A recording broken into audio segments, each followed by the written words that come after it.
Good afternoon. So, as the Beatles said, you say you want a revolution. Don't worry, I'm not going to sing again. It's just that I wanted to talk to you today about revolution. I'm not telling you to go out and revolt or rebel. I just want to talk to you about it because we often look at revolutions or rebellions when people rose up in English countries. So let's get the vocabulary right. So often people stand up and fight for their rights when they have been oppressed or if they've been denied the right to do something. Or they could also have been subject to laws which are biased or prejudiced. They could have been banned from doing certain things or going to certain places.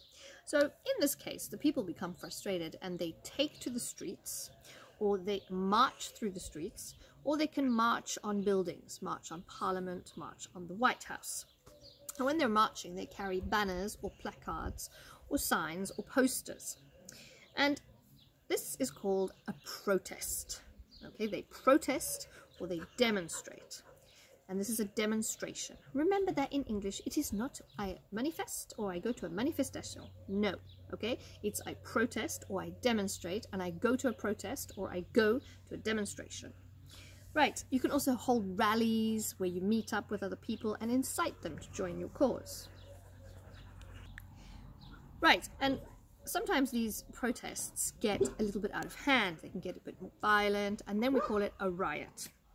And so this causes conflicts between the police and the armed forces and the people. It can be clashes, conflicts. And often this means that the armed forces use things like tear gas or water cannons to try and calm down the protests and the rioters.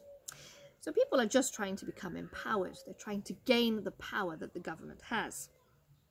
And when there are weapons involved, we call this an armed struggle. Okay, so often though, the government buckles under this pressure and there is a breakthrough. Something happens and the government realize that they need to release the power and change their laws. So in this case, there are negotiations, and often we end up with an election.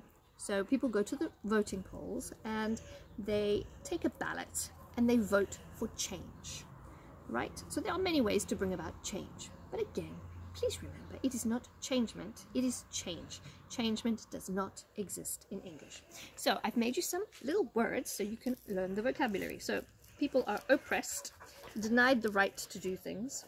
They can be subject to prejudice or bias. They take to the streets or they march on buildings. They carry banners, placards, signs. The verbs are to demonstrate, to protest, to riot, to hold a rally.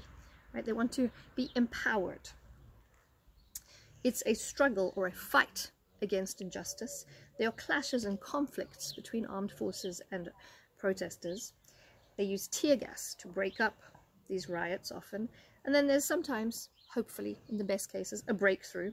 And then you have an electoral ballot, go to the voting polls, and we make a change.